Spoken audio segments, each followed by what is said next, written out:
Hello and welcome to the May edition of the Art and Soul Show. On the radio show that used to be Swads on the Air but is now Ipsum Self-Care. This month we have the third part of our interview with Mandy Thomas, the local leading light on domestic violence, and more from Brian's adventures in faraway lands. Ipsum care, while you listen to this, your ears can't look elsewhere. Hi Brian. Well, hi to you. It's time for one of your adventures in faraway lands. Yeah, let's have some fun. Yeah. So you're going to talk to us today about some fishermen in Liberia. Yeah, Liberia, west coast of Africa. Fishermen, not like our fishermen. You're not standing on the side with a rod. You're talking about people who go out in little tiny boats with nets and try and net fish off the coast. Problem is, of course, that there's a lot of fish. Yeah. A lot of fish, which attracts the wrong people. Okay. These guys have been doing it for centuries and making a good living at it. And lo and behold, Korea says, we have many ships in this area. Let's go and find out. So they came in. Yeah. And they scooped all the way along the coast with their trawlers, ripping up what's underneath, and they just took out tons and tons and tons of fish. Right. Now, the Liberians complained because these guys are coming in much closer than they were supposed to, and they got sprayed with boiling water, basically, if they got too near the trawlers. So the Liberians were getting sprayed with the boiling water? They were getting to make them go away. Right. But when they were fishing at night with their dugouts and their lanterns, the Korean trawlers didn't take any notice and just drove straight over them and smashed their boats, drowned quite a few of the fishermen. Wow. One guy spent 3 days on a piece of wood trying to get back to land. Wow.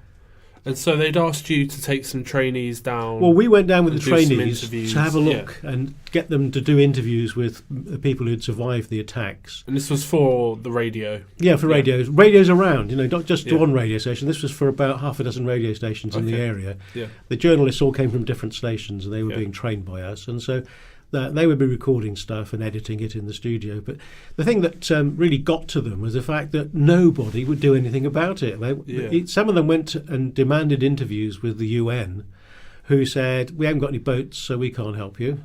But we can send an aircraft over and write down the registration numbers of the ones that are doing it. But they'd painted them all out, so they couldn't do that. So basically, nothing was done by the UN or anybody else. Even though there were complaints of the Korean embassy, no, nothing happened. It was just, tell us which ships it were and we'll have a look. But because they couldn't. Wow. No names. Yeah. Much bigger than them. Well, thank you for coming down and explaining about this thing that doesn't really, get a lot of publicity. Nothing gets publicity. That's a problem, James. When in this country we've got access to masses and masses of information. Yeah. In places like Liberia, they've got very limited access. They are getting internet now, of course, so it's a lot better in that respect. Probably better than at my house. But well, it could be. Depends where you live, of course. Depends where you live, always. But it'd be nice if people did look more at the international press as to what's going on, because people don't realise. This country, we take for granted the fact you can vote. Yeah. Right. So you decide. Doesn't matter what party you support, you can vote. Yeah. Our journalists would go out, interview people, and if somebody interviewed the wrong person, who admitted they were of another party, they could be dead. That's the difference. We don't get information about those sort of things. No. I've been involved in half a dozen elections overseas, and I've seen some very, very sad sights. Yeah. And in this country, people really take it for granted, and I'm not going to bother voting. You should. Yeah. We fought to get the vote. Women particularly fought to get the vote. We should make use of it. And in Africa, it's very hard for them to make use of their votes because they get squashed as soon as they stick their heads up. They get them shot off. It's just so difficult for them. Yeah. But that's a sad thing to finish on. Why don't we finish something brighter? Well, we were talking earlier, off mic, about how we can have a lot of fun without drinking alcohol. Oh, yeah, that's the thing. Because you had trouble getting hold of... Yeah, you can't get decent alcohol, so you have to make do. And the stuff you make... Well, the businesses make for you is not very good for you. Right. But certainly drinking tonic water, and don't drink water on its out of. They tell you never have water without it being bottled. How about ice? No, never have ice. Yeah. But if you have a bottle of water, how do you know some crafty little devil hasn't filled it and put a new cap on? Yeah, See? quite. So it's nice not to get stuff like that. But if it's like tonic water, Yeah. it's been pressurised, and so when you open it, you hear that. You can tell if it's If it doesn't do that, then you know you've got a problem. But it's really interesting having cold drinks in a place like that. Yeah. The first thing you find out is that don't eat the salads, Right. because who's washed them? Yeah. What have they washed them in? Wow. Yeah. You don't know. No, it's fun. You know, these things you learn. Yeah. You learn about what not to drink, what not to eat, Yeah. and you can have a lot of fun in these places. And now the whole world is opening up for everybody to go and visit as a tourist. It's great. Yeah. Oh, well, it's a very exciting time to be alive, isn't it? Yeah, it is. Anyway, thank you for coming down today, Brian, Yep. and sharing with us some more from your adventures in faraway lands. And I'll be back next month. Awesome. And now on the Art and Soul Show, we have Ballad Beat by Richie P of the Ipsum team, recorded at Basement 13 Studio, Swindon.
Now we have a bit of classical music. Rondo Rodeo by Gary Ryan, played by Nathan S. down here in Basement 13.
From Nathan S. playing Rondo Rodeo to the Ipsum director Julie for the final part of our interview with local leading light on domestic violence, Mandy Thomas.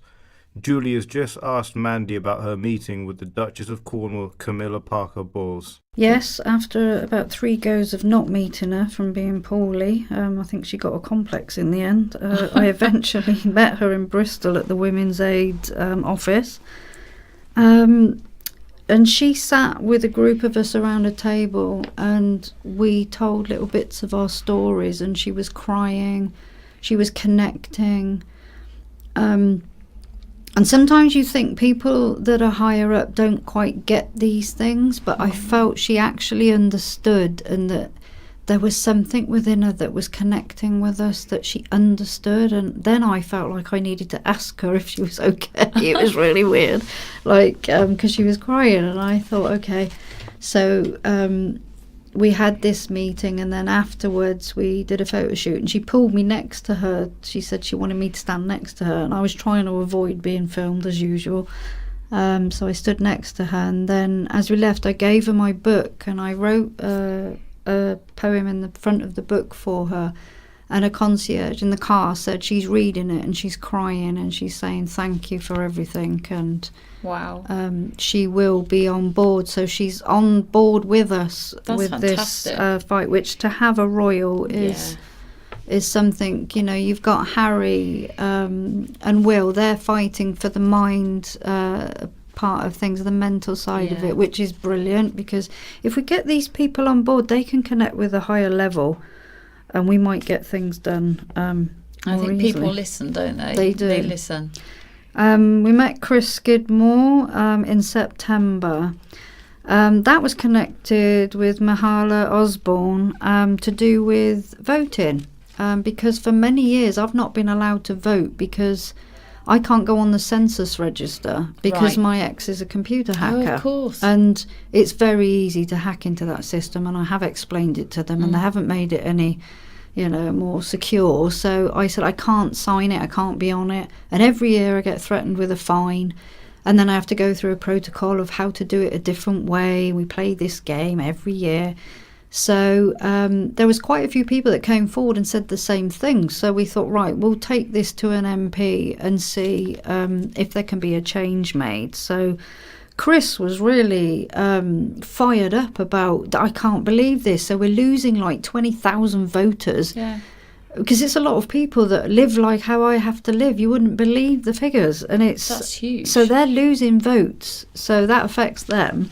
So he was all for that. So it was a landmark for domestic violence and the abuse bill. So yeah, that was a good move. That's a good piece of work. It was, yeah. He was lovely as well. What else have I done? Yeah, Being the Story. I worked with Jude Habib on filming. I was filming Being the Story. So basically, she'd grabbed people from Europe with big stories. Right. And then we did filming for like an hour, speaking and with a broad audience on a stage and everything. So, and I was in floods of tears. I think I was about the 8th speaker out of 10, say, and I was a mess by the time I got on the stage because the stories were so moving. We had a guy there that had been on a refuge on a boat with his family, trying to get across to England, and he'd lost all his sisters and his mum and everything, and he was the only one that survived. He was 18 and he'd come to our country. That just had me in tears. We had a photographer there who was an amputee of legs and arms, bombed in Iraq. And yeah, so big stories. So I come along thinking my story's not very big. It's, I'll just rant on like I do and say my bit. But you could have heard a pin drop and then there was just a raucous of a standing ovation. And I'm like, I don't get why they keep doing that, because I feel like I'm just repeating myself all the time on the same subject. Well, so I it think kind you're getting of the message out there, aren't you? Yeah, and you're reaching more people. Yes, the more places that I go to, and as far as I can travel, health permitting, I will get there and I will speak. So I do tend to. Where do you get your energy from? I don't know. I don't sleep either.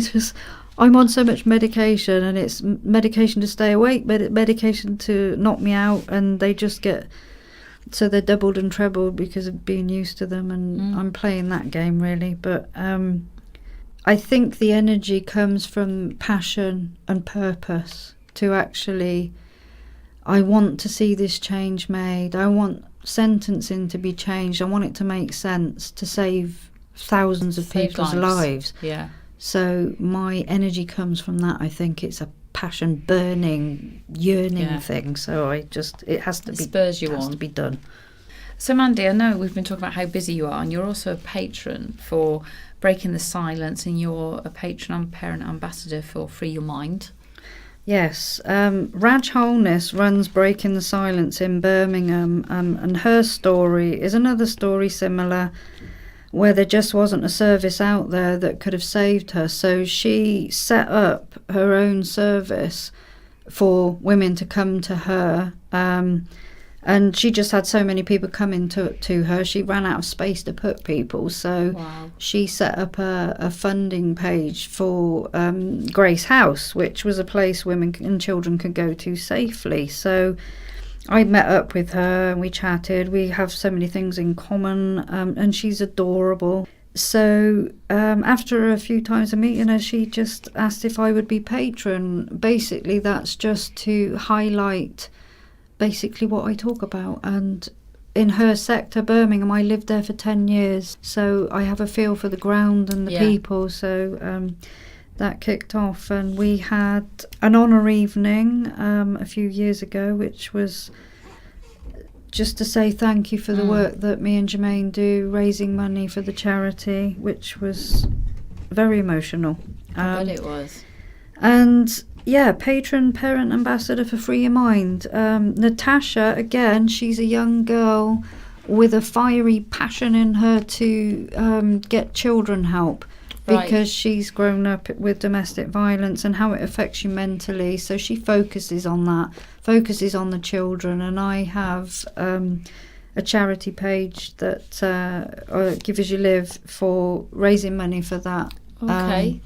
And we just do little projects of, like raising money, and that all goes onto that site to help her with that. So that's on the Give As You Live site. Yeah. I can, everyclick.com. My friends, Becky and Rachel, we're ambassadors. We're all ambassadors for Women's Aid from different sectors. So Rachel's from Wales and Becky's from London.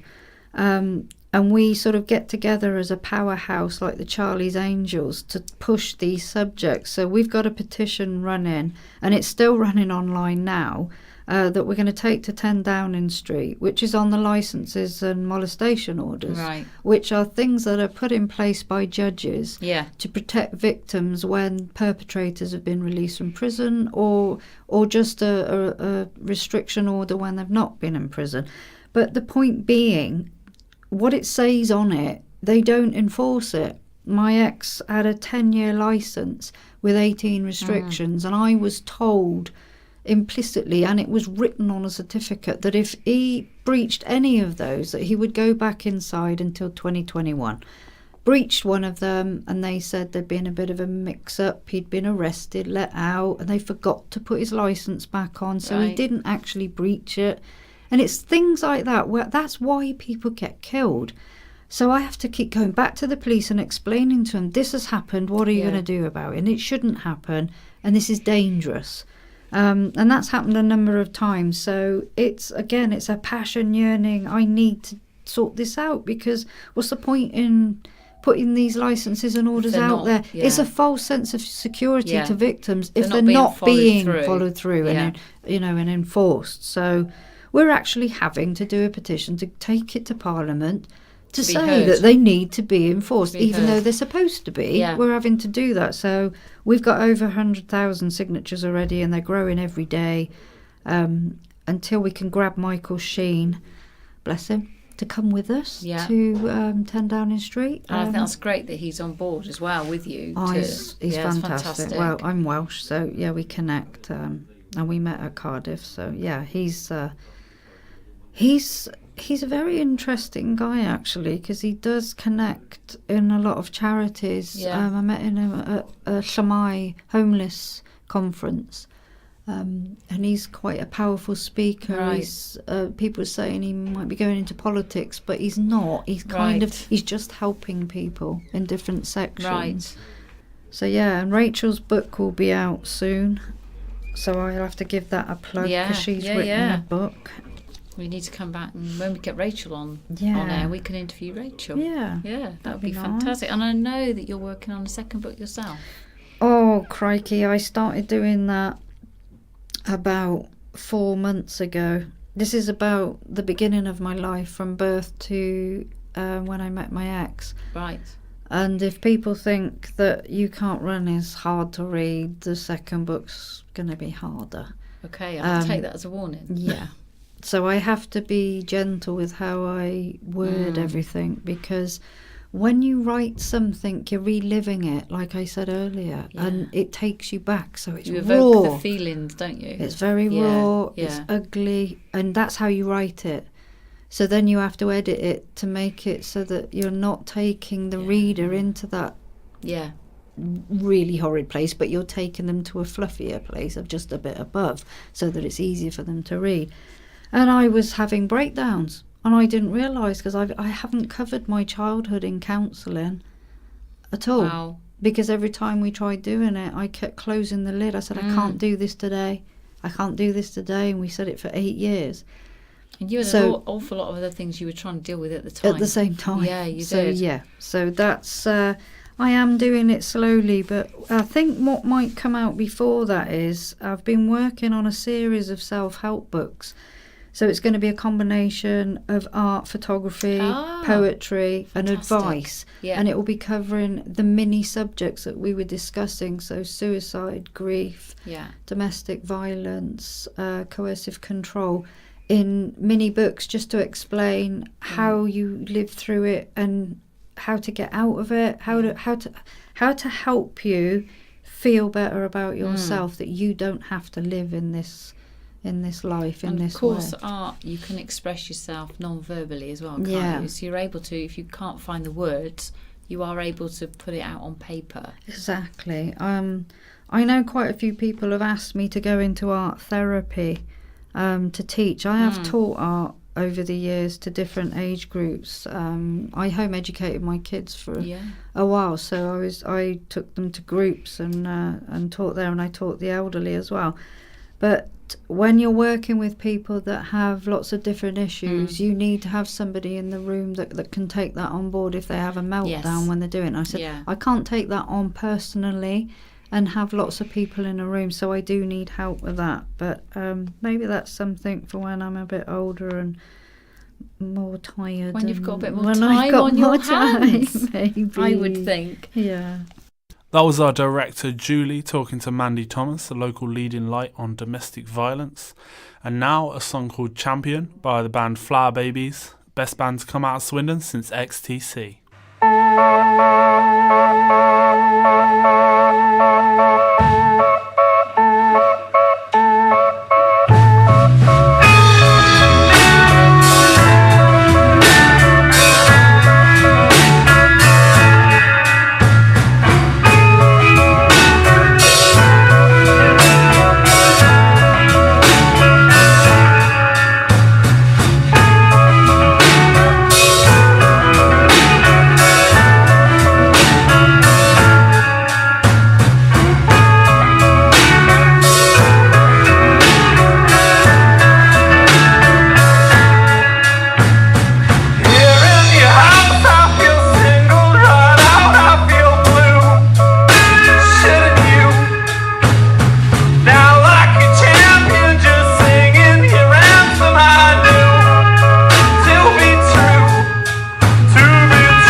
that was Champion Part 1 by the Swindon band, the Flower Babies. That's Flour Babies, probably the best band in Swindon since XTC, to a piece made by the Ipsum team working at St Luke's School, Cricklade Road, made with the pupils there, called Bring That Drama.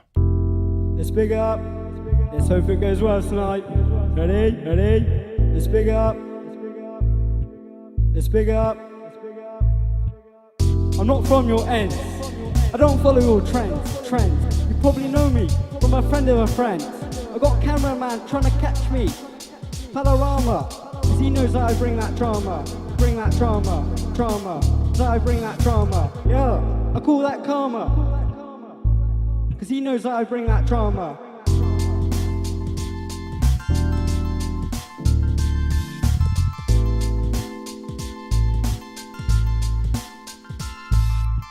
Probably seen one of my fight videos. When I go in there, it's like I'm wearing armor.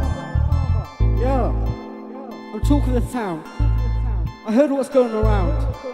So many people, I hear my name coming out of their mouth. Yeah.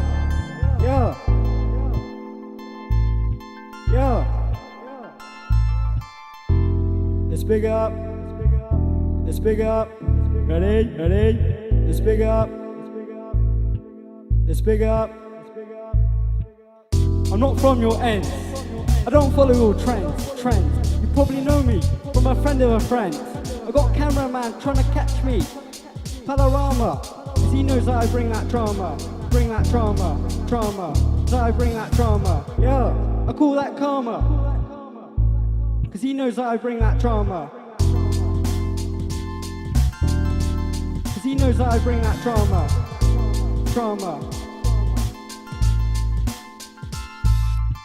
Probably seen one of my fight videos. When I go in there, it's like I'm wearing armor. Yeah, I'm talking to the town. I heard what's going around. So many people, I hear my name coming out of their mouth. Yeah.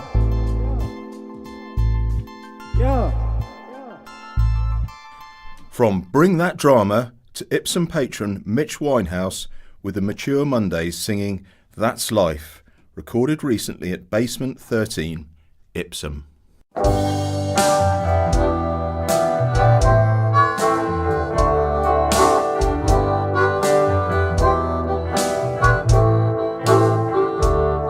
That's life. That's what all the people say. You're riding high in April, then you're shot down in May. But I know I'm gonna change that tune when I'm back on top in June. I said that's life, and as funny as it may seem, some people get their kicks stomping on a dream. But I never let it get me down. 'Cause this final world, it keeps spinning around. I've been a puppet, a pauper, a pirate, a poet, a pawn and a king. I've been up and down and over and out. And I know one thing, each time I find myself flat on my face, I just pick myself up and get back in the race. That's life, I tell you, and I can't deny it. I thought of quitting, baby, but my heart just won't buy it. And if I don't think it is worth one more single try, I'd jump right on a big bird and then I'd fly. I've been a puppet, a pauper, a pirate, a poet, a pawn and a king. I've been up and down and over and out. And I know one thing, each time I find myself flat on my face, I just pick myself up and get back in the race. That's life, and I can't deny it. Many times I thought of cutting out, but my heart won't buy it. But if there's nothing shaking come this year July, I'm gonna roll myself up in a big ball and die.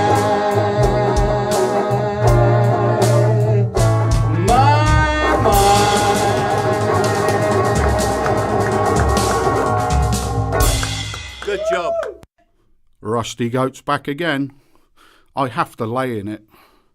Laying in my pit has never been productive, but it stops me being externally destructive. A temporary impenetrable shelter, covers pulled over, covered up but under, it's the gates of hell. Demons tormenting, relentless, fingernail scraping inside, unforgiving. In my mind hosting act after act, replaying the past, one messed up fact after fact, questioning the way I did act. Eyes hopeless, unable to focus, rattling around full of Valium and codeine. Dysfunctional and chaotic, a lifetime of crisis. No concern about the effects my actions would have on those around me. No concern about the direction or where my actions would take me. Steered by a need to destroy love before love had the opportunity to turn, snap back, react and bite me. How low could one man sink? A deliberate, unjustifiable, selfish act. On a belly full of drink, I took an overdose in front of the woman who loved me. 3 days later, I was back on the drink, a desperate, messed up loser, alcoholic substance abuser. And the woman who loved me, the pain I put her through, the mother of our son, the woman who picked me up physically and emotionally, the woman who continually supported me. She stayed by my side, time after time. By my side during those 48 hours, holding my hand while I lay in that bed, full of tubes poised between life and death, full of tubes poised between heaven and hell, and I expected her forgiveness. She stayed by my side, time after time. They say sharing can be cathartic, but maybe this time I've stepped beyond the line, revealed too much. Should I have kept this confined to the safety of 4 walls, white sticker club group therapy? Have I gone beyond the bounds, travelled too far into uncharted territory, beyond the bounds of poetic decency? Me, I destroyed the love. Me, I ignored the caring, loving voices. Me, I, the self-destructive. But I'm squaring up to my actions. I'm accepting the punishments laid upon me. I've no more need to hide under covers. I'm no longer sheltering behind others. I've cleared my vision and made decisions. I'm slowly making amends for my past actions. And I live by these words inked upon me.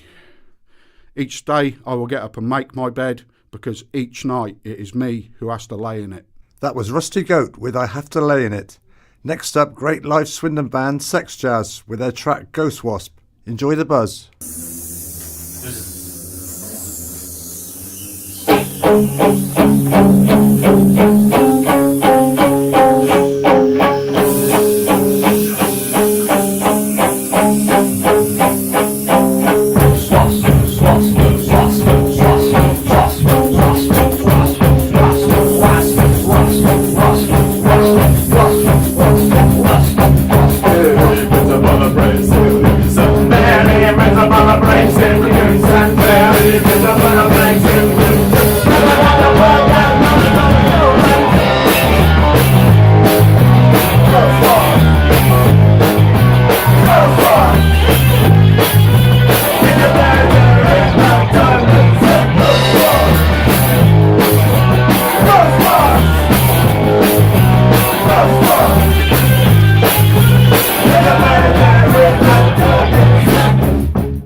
That was Ghost Wasp by the excellent Sex Jazz, one of the best live bands in Swindon. And now we've got A Mellow Boy by James Osborne.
was A Mellow Boy by James Osborne, and now an 80s style beat by Richie P, recorded here in Ipsum.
Hi, I'd like to welcome everyone to the show today. We've got Chris Barry with us from the Wilts and Berks Canal Trust, who's come along with us to meet with us today to talk about the canal, all the things that are going on there, the developments and all the exciting things that are happening. Chris, first of all, we were wondering if you could tell us a little bit about the canal's history in Swindon, when it was first built and why it was first built. A little bit about that. Yeah, I'm not a historian, but it was opened in 1810, and apparently was built to bring coal from the Somerset coalfields into the more into the centre of Britain.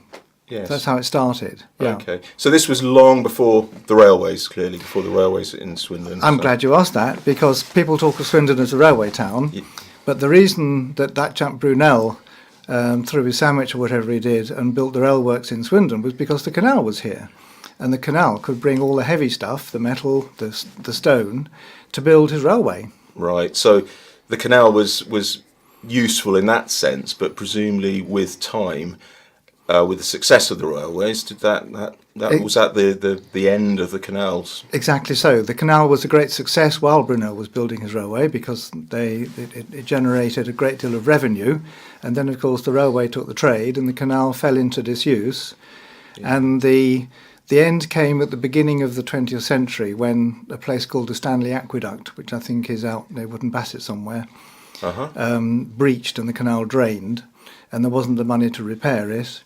Right. And eventually it was abandoned. There was a formal act of abandonment in 1914, and that's about the sum total of my historical knowledge. Right, no, that's fine. That's interesting. Just one thing that comes to mind actually was with Cote Water. Is it right that was a reservoir to keep the canal topped up? That was a high point. It was a lake, and they built a dam across to make it a bit larger. But water supply has always been a problem with the canal. Yes.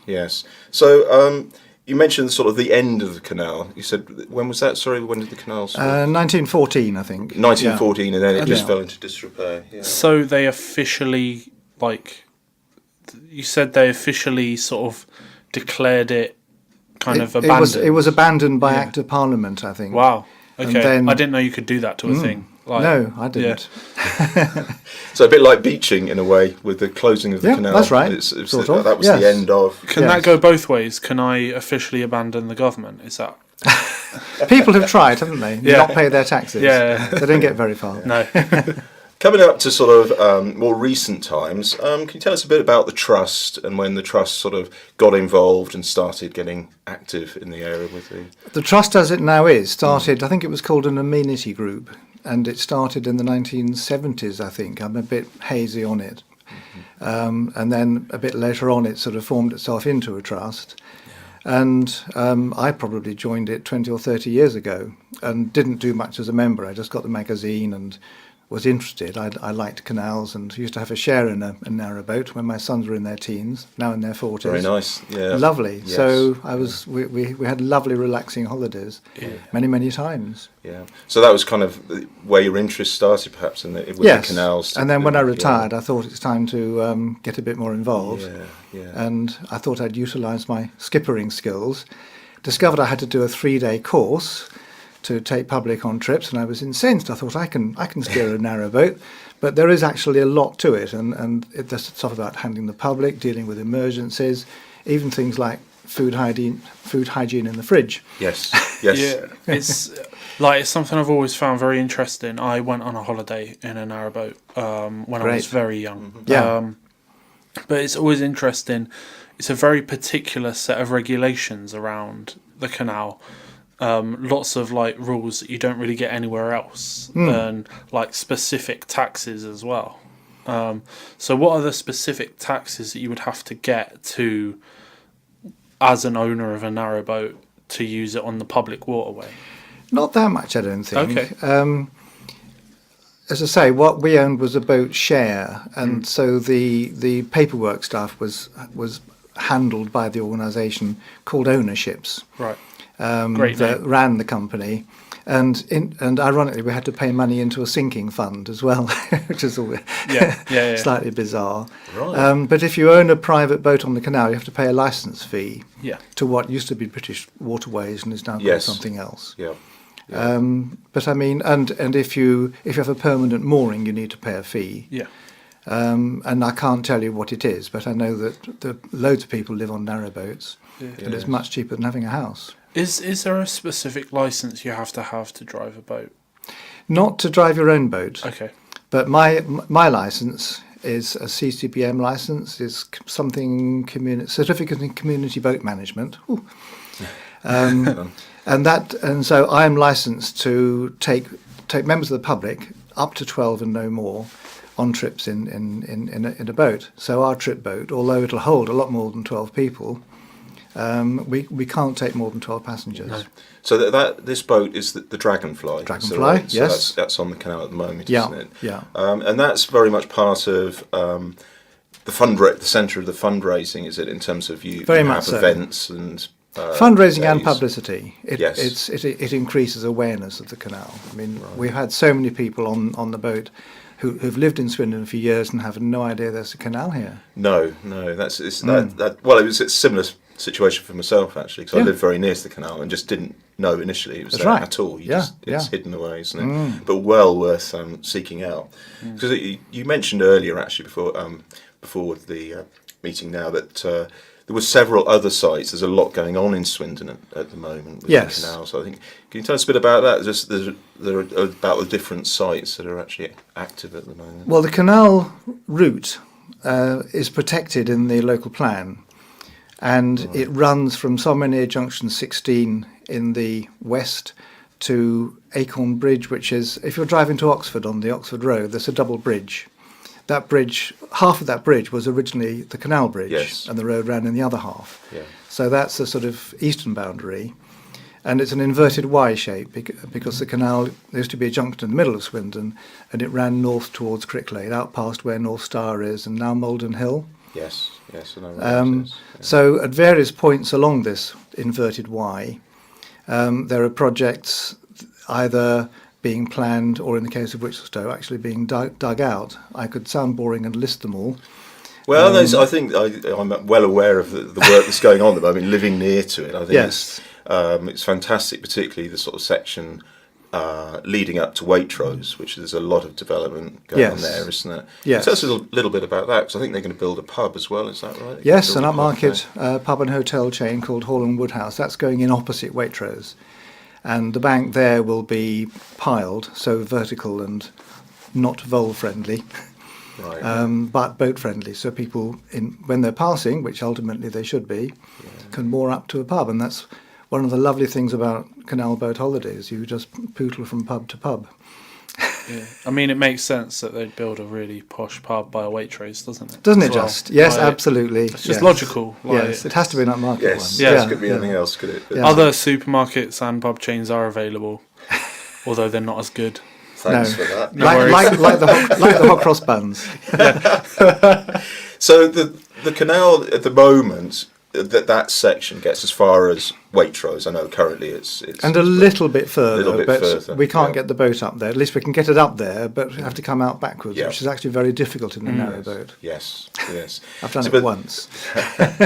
For longer term plans, can you tell us a little bit about sort of the future with the canal and what some of the more... Well, ultimately, I mean, the entire canal started off near Melksham and ended up at Abingdon on the Thames, and northwards it ended up on the Thames just beyond Cricklade. And our aim is to completely restore the whole canal. Wow. As far as Swindon itself is concerned, there's a big section where the New Eastern Villages is being planned, where, again, the line is protected. We're having problems persuading people that we can actually be useful in terms of flood management. Yes, I read something about that actually. Oh, Quite right, interesting. that's good. An It is article. very interesting, Yes. yes. This Yeah. is something that canals are really helpful with, actually, across Yes. the country, is managing floodwaters, Absolutely. managing water courses. Yeah. And we keep building on floodplains, so we need more and more of these. That's you know. right. And the New Eastern Villages is on a floodplain. Yeah. And people worry that canals will bring floodwater. It's the opposite. Yeah. That they're very, very tightly controlled. Yes. And our proposals include taking floodwater away, because we can't use that second half of Acorn Bridge. We have to bore under the railway, and that would provide a second exit for water coming off the downs, basically. Yeah. And apart from that, the line of the canal, where a stream goes under it, you can make the hole under the canal very small, so that it limits the flow rate of the stream. So when it's raining heavily, it holds the water up. The canal acts like a dam, Yeah. so you can have what we call a balancing pond just upstream, which will then let water through slowly. Yeah. But what we are struggling with is getting people interested in treating that whole area as a whole strategically. Yeah. Yeah. We're battling away at it. Yes. I've seen bits and pieces. It looks very, very interesting. I think it's going to be great when it links Yeah. up and links Very up much the other so. side of Witchelstowe, hopefully. It's very interesting, actually, because it's almost, we need to reimagine the role that our canals play in society as a whole. You know, they're good for drainage, they're good for leisure, they're really good for the environment. Yes, Great for wildlife Yeah, corridors. yeah. Yeah. And Very I much think so. if we view canals like that, rather than, oh, that's something that was there in the past, you know, for industry, if we start to view it as more a force for social and ecological good, we can kind of, And economic regeneration. Yeah. There's a YouTube clip called "Water Adds Value," which I think is 11 minutes long and very much worth watching. Water adds value, and it illustrates from elsewhere in the country where restoration of a canal has actually brought a fairly barren area to life. Yeah, like Manchester particularly. Yeah, Manchester, Birmingham. Birmingham has more miles of canal than Venice. Wow.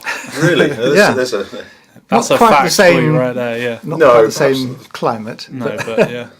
No, I mean, I actually went on the section of canal we were talking about at the weekend Yeah. with a friend, and it was wonderful. And actually being on the on the water at the level, just seeing the moorhens, the swans, Yeah. jumping fish. It was just a really relaxing, pleasant experience. I can really And recommend. only minority of canal users are boaters. Yes, I think it's less than 10%. right. The rest are fishermen, walking, cycling, canoes, all sorts. It's a I don't know what the word would be, multi-user, Yes, Yeah. and a very relaxing environment Yeah. for all. That's great. And obviously, it's something that people can get involved with just either coming along and walking Yes, and getting please. involved. But equally, in terms of the volunteering side of things, you have clearly you have a lot of volunteers who help in terms of clearing bushes. Anybody trees, who's interested in doing anything, we call it, you have dirty boots or clean hands. Right.